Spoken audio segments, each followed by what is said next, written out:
नेताजी सुभाष चंद्र बोस की मौत कैसे हुई? ये सवाल आज भी एक रहस्य या मिस्ट्री है। इस सवाल के जवाब में बेसिकली 3 थ्योरीज दी जाती हैं। पहली कि नेताजी की मौत एक प्लेन क्रैश में जापान में हुई थी। दूसरी कि नेहरू जी ने रूस में स्टालिन के हाथों नेताजी को मरवा दिया था। और तीसरी कि अयोध्या में एक गुमनामी बाबा या भगवान जी बाबा के नाम से 1985 में नेताजी की मौत हुई। इन तीनों थ्योरीज में कौन सी कितनी सही है और कौन सी कितनी गलत है, इसका कोई ऑफिशियल रिटन प्रूफ आज भी हमारे पास नहीं है। आज भी नेताजी की मौत के बारे में जब भी कुछ लिखा जाता है, पढ़ा जाता है या पढ़ाया जाता है तो कहा जाता है कि उनकी मौत कंट्रोवर्शियल थी। तो आइए आज की इस वीडियो में हम इन्हीं तीनों कंट्रोवर्शियल थ्योरीज पर बात करते हैं। तो सबसे पहले बात करते हैं प्लेन क्रैश थ्योरी की। इसकी शुरुआत होती है 18 अगस्त 1945 करीब 2:30 बजे, दोपहर के वक्त 2:30 बजे, जब ताइहोकू एयरपोर्ट, जो कि आज के ताइवान में है बट उस वक्त ये जापान का हिस्सा था, एक प्लेन टेक ऑफ के कुछ देर बाद क्रैश हो जाता है और प्लेन में आग लग जाती है। क्योंकि प्लेन के क्रैश होने पर 2 टुकड़े हो जाते हैं। प्लेन में मौजूद चीफ पायलट और लेफ्टिनेंट जनरल की मौके पर ही मौत हो जाती है, लेकिन प्लेन में सवार नेताजी और उनके असिस्टेंट रहमान बुरी तरीके से जलने के बावजूद प्लेन के सामने वाले दरवाजे से बाहर निकलने में कामयाब हो जाते हैं। सुभाष चंद्र बोस का फेस और बॉडी बुरी तरीके से आग में जल जाता है। ग्राउंड स्टाफ की मदद से उन्हें फौरन नरमौन मिलिट्री हॉस्पिटल ले जाते हैं, जहां नेताजी की बॉडी इतनी बुरी तरीके से जल गई थी कि उनको पहचानना नामुमकिन हो गया था। हॉस्पिटल में इलाज के दौरान कुछ ही घंटों में वो कोमा में चले जाते हैं और थोड़ी देर बाद डॉक्टर योशोमी ने उन्हें 18 अगस्त 1945 को 48 साल की उम्र में डेड डिक्लेयर कर दिया था। प्लेन क्रैश के ठीक 2 दिन बाद 20 अगस्त को ताइहोकू क्रेमेटोरियम में उनका अंतिम संस्कार किया गया और 23 अगस्त 1945 को जापानीज न्यूज़ एजेंसीज ने बोस की डेथ पब्लिकली अनाउंस की।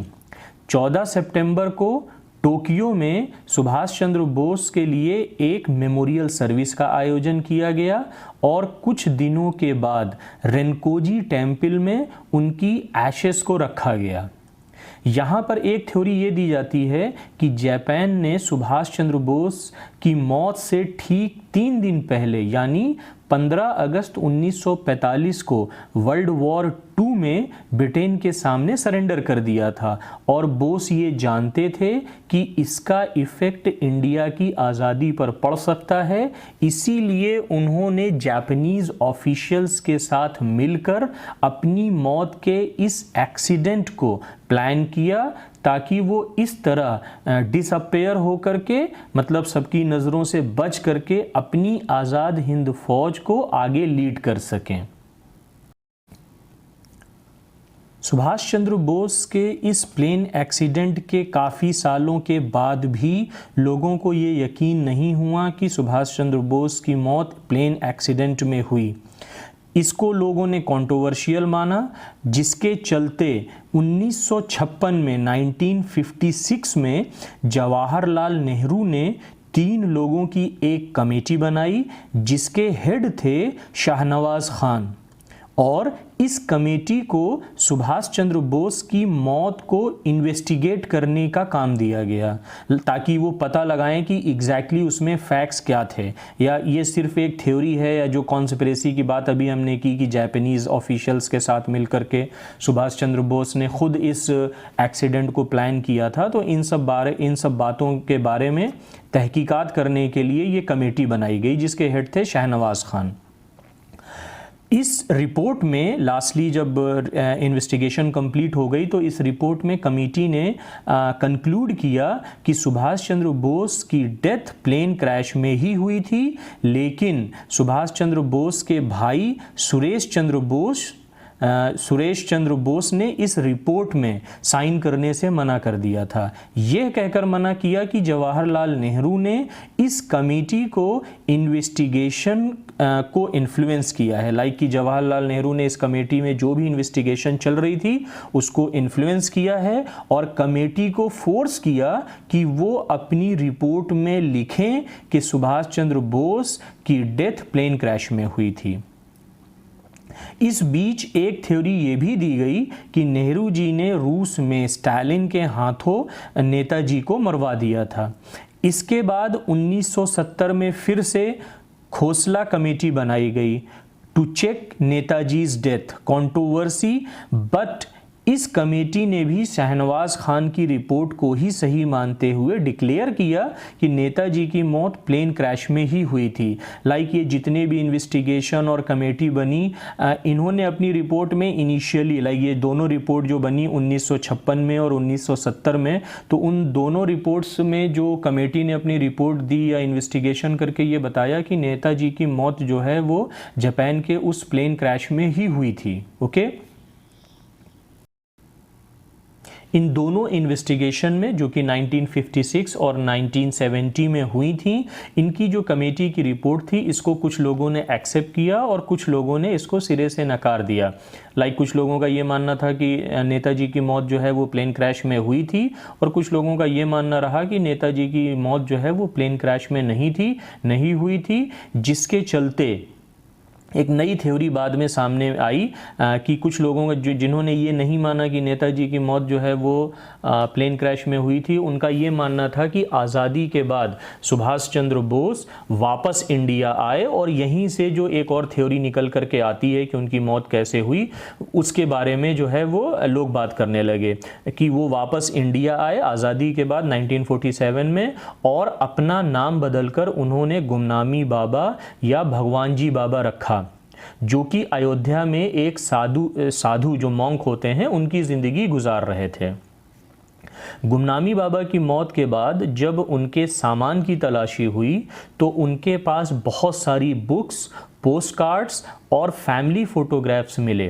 फॉरेंसिक जांच से ये साबित हुआ कि इन सब चीज़ों में सुभाष चंद्र बोस की काफ़ी समानताएं हैं। लाइक ये कहीं ना कहीं कनेक्ट होती थी, ये जो भी चीज़ें थी, उनकी किताबें या पोस्ट कार्ड वगैरह, जो कि ये माना जाता था कि उनकी बहन ने उनको जो है वो गिफ्ट दिया है, ये कहीं ना कहीं सुभाष चंद्र बोस के साथ कनेक्टेड थी। हैंड राइटिंग एक्सपर्ट ने जो ये गुमनामी बाबा के लेटर्स और बोस के लेटर्स में 100% मैच पाया। लाइक जो भी लेटर्स गुमनामी बाबा के पास थे और जो पुराने सुभाष चंद्र बोस जी के लिखे हुए लेटर्स या उनकी हैंड राइटिंग जो थी, उसको उन दोनों हैंड राइटिंग्स में 100% का मैच मिला। ये लेटर्स बेसिकली इंग्लिश और बांग्ला लैंग्वेज में लिखे गए थे और फोरेंसिक को इन दोनों हैंड राइटिंग में परफेक्ट मैच मिला। इसके बाद 1905 में फिर से एक कमेटी बनाई गई जिसका नाम था मुखर्जी कमेटी, जिन्होंने बताया कि सुभाष चंद्र बोस जी की मौत प्लेन क्रैश में नहीं हुई थी। ये पहली बार हुआ था इस पूरी कंट्रोवर्सी में कि किसी कमेटी ने ये एक नई बात लेकर के आए कि सुभाष चंद्र बोस जी की मौत प्लेन क्रैश में नहीं हुई थी, बल्कि कमेटी ने 100% श्योर हैं कि ये जो कमेटी बनाई गई, उन्होंने बोला कि ये कमेटी, हमारी जो कमेटी मुखर्जी कमेटी थी, कि हम 100% श्योर हैं कि गुमनामी बाबा ही सुभाष चंद्र बोस थे। मुखर्जी ने अपनी रिपोर्ट को 17 मई 2006 को पार्लियामेंट में सबमिट किया, जिसे फिर से रिजेक्ट कर दिया गया। तो इस तरह से आज़ादी के बाद से अब तक 3 बार नेताजी की मौत की जो कंट्रोवर्सी है उसको इन्वेस्टिगेट किया गया। इन तीनों में 2 कमेटी की जो रिपोर्ट्स थी, उन्होंने ये माना कि नेताजी की मौत जो है वो प्लेन क्रैश में ही हुई थी 1945 में, और एक कमेटी मुखर्जी कमेटी ने 2006 में अपनी रिपोर्ट में ये बताया कि नेताजी की मौत एज गुमनामी बाबा अयोध्या में हुई थी 1985 में। ओके, इसलिए आज भी इतने सालों के बाद भी नेताजी की मौत का राज राज ही है, और आज भी लोग अपनी अपनी थ्योरीज़ के हिसाब से उनकी मौत को जस्टिफाई करते हैं। जिनके लिए नेताजी की मौत प्लेन क्रैश में हुई वो उस तरीके की बात करते हैं, और जिनके लिए ये है कि नेताजी की मौत गुमनामी बाबा के रूप में हुई अयोध्या में, वो लोग उसको जस्टिफाई करते हैं। शायद इसीलिए आज भी नेताजी की मौत एक कंट्रोवर्शियल सब्जेक्ट है। Hope you like the video. See you in some other new interesting video. Till then, take care, be safe.